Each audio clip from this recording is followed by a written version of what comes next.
Hey, what's up traders? This is Taylor Horton with the free video for Friday, July 29th. Hope you all had a good week. Hope you're doing well. Hope you traded good this week. I hope your dog is happy and healthy. And we'll dive in here, guys. A big week in the books. Right? We got through some major earnings with Google, Microsoft, Apple's, the Amazons. We got through the Fed on Wednesday. We had GDP on Thursday. And all said and done, we squeezed the shorts all the way into the weekend.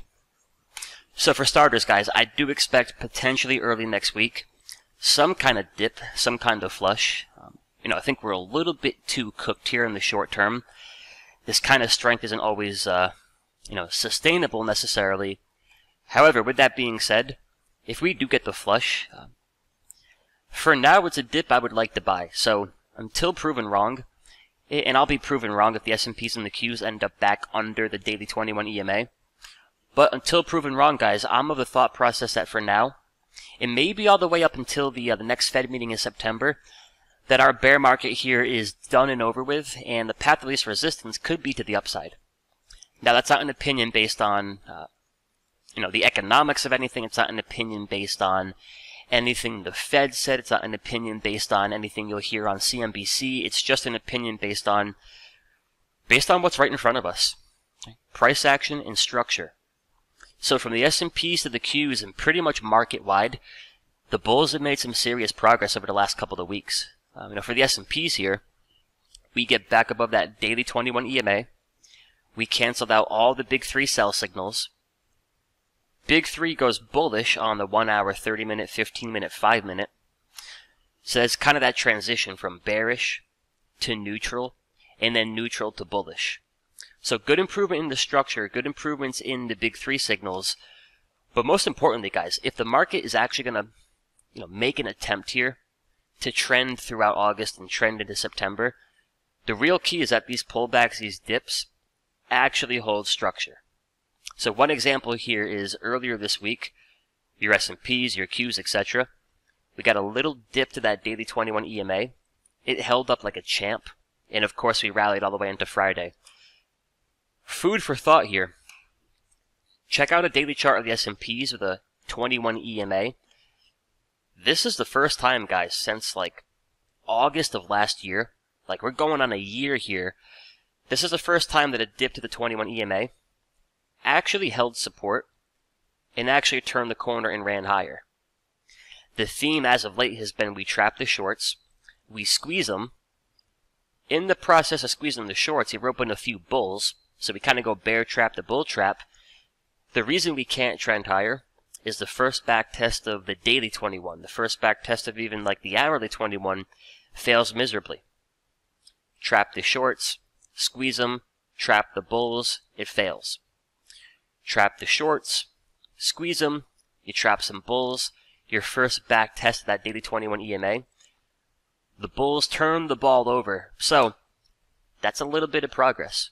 Then if we jump over here to the weekly charts, so we've made improvement as far as the structure goes from a 5-minute chart of 15 all the way up to a daily, and even all the way up here to a weekly chart.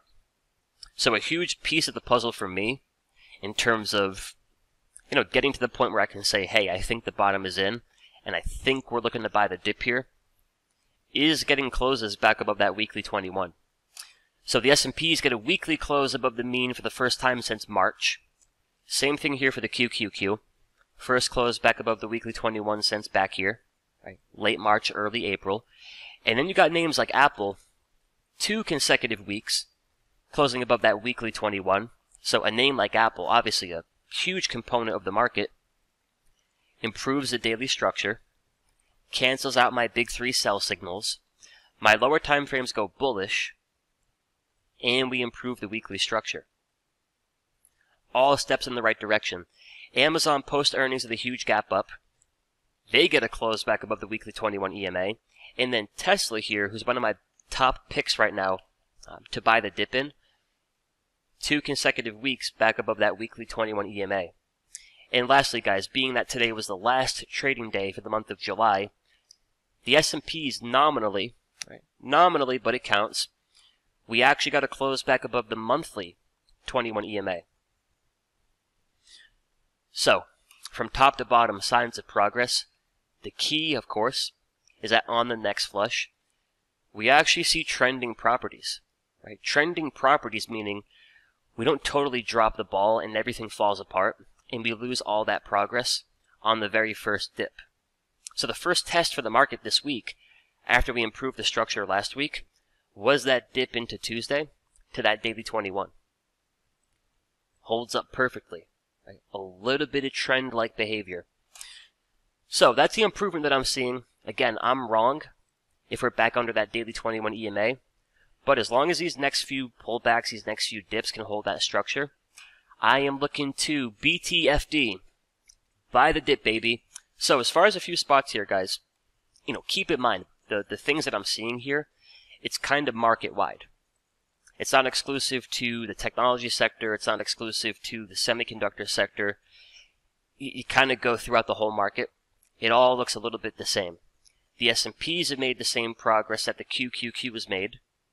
In terms of structure and signals, the IWM has made the same progress. The XLK ETF, the Energy ETF, and your Industrials XLI, your Consumer Staples XLP, the Utility sector, and even the Transportation sector. Same kinds of progress across the board. It's not exclusive to technology, it's not exclusive to one sector. So, with that being said, as far as the spots to focus on to buy the dip, the easiest trade, the simplest trade, I think would just simply be buying the dip here in the S&Ps. This kind of covers all your bases, right? Where the reality is, guys, if the S&Ps roll over and we take out that daily 21 and we just dump, it's probably going to drag everything lower with it. Down goes the S&Ps, down goes tech, down go the semis, the industrials, energy, healthcare. Buying the dip in the S&Ps, if, lo and behold, the path of least resistance is going to continue to be to the upside, I think it's kind of like the simplest trade. Covers all your bases. But as far as a stock pick here, again, wait for a dip. Right? Tesla's a little bit cooked up here at plus 3 ATR on a daily chart. However, we clean up our daily structure. We cancel out every single big 3 sell signal. Now we got big 3 buy signals on the 2-hour, 1-hour, 30-minute, 15-minute, 5-minute chart. We're firing a daily squeeze to the upside, and the weekly structure is improved. I think top to bottom, Tesla looks really good here, and then my sources tell me that next week, they're going to vote on another potential stock split.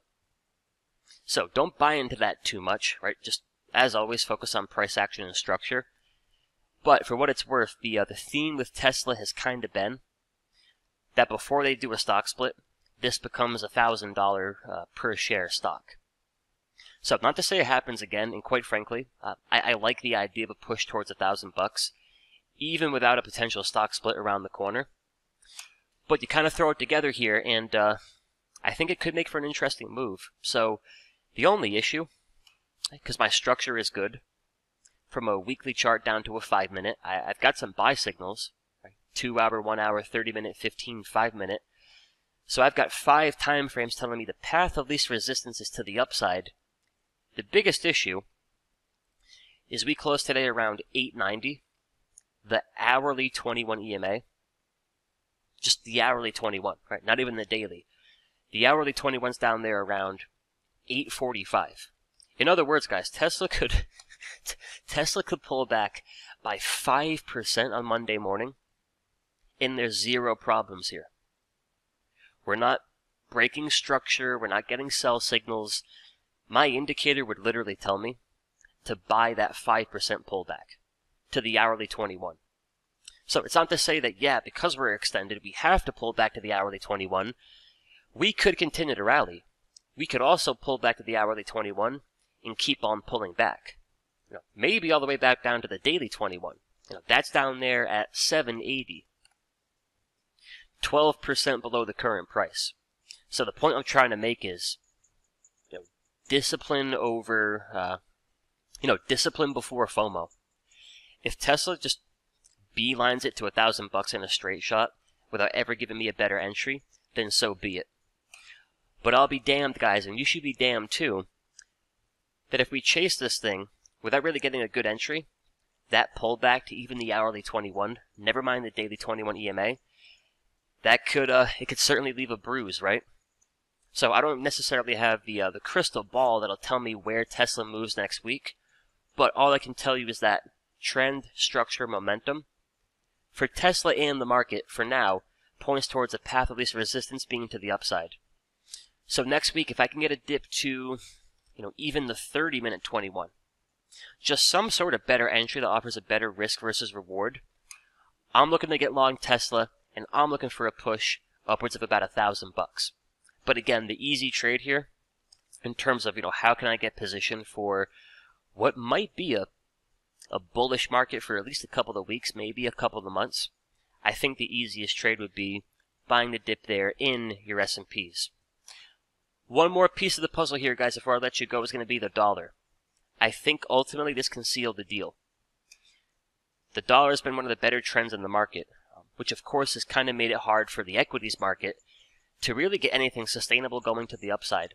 So while the S&Ps, the Qs, the Teslas, etc. made some good progress this week, as far as the bulls are concerned, the dollar made some progress this week as well. 2 closes in a row back under the daily 21 EMA, and if you guys check out the big 3 signals over here, granted, we still have that daily buy signal, but we're also a little bit extended here on the weekly chart. So I'm thinking the dollar, maybe, just maybe, is gearing up for a pullback to the weekly 21 around 103, 102. Here's what can trigger that pullback. You're overbought on the weekly, you're hanging out up there at +2, and then you start to get exhaustion of all the bullish momentum that brought you up there to begin with. So if you guys check out the big 3 labels here, we still have the daily buy signal. The 4-hour, 2-hour, 1-hour have gone neutral. So not necessarily bearish, but they've ran out of gas. They're showing signs of exhaustion. But the biggest improvement this week, in terms of potentially getting that Dixie dropping a little bit lower, are the 30-minute, 15-minute, 5-minute sell signals. To get all the way up here, a daily chart to a 5-minute chart is bullish. Then we start to get signs of exhaustion. Right? We're going from green to yellow. Green to yellow, that can give you the dip. For us to see the Dixie trade any lower, we need a little bit of those sell signals coming on in, which we got a few for now. So that's the theme of this week, guys. Improvement for the bulls. Improvements in the Dixie, improvements in the S&Ps from a 5-minute chart up to a weekly chart. And I think moving forward, as long as these back tests, these dips, can hold good structure and catch a bid, I think we're looking at a market here that's ready to rally to the upside. So as always, guys, be disciplined, right? Pick your spots wisely.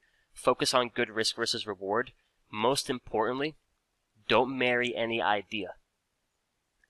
If the market proves that we are going to trend, if the back tests they hold, if I keep getting buy signals, then all I'm going to do is look to aggressively get long. But as soon as that all changes, if we're back under that daily 21 EMA, I'm done looking to execute that game plan. Gotta change your opinions quick. But that's what I got for you guys tonight.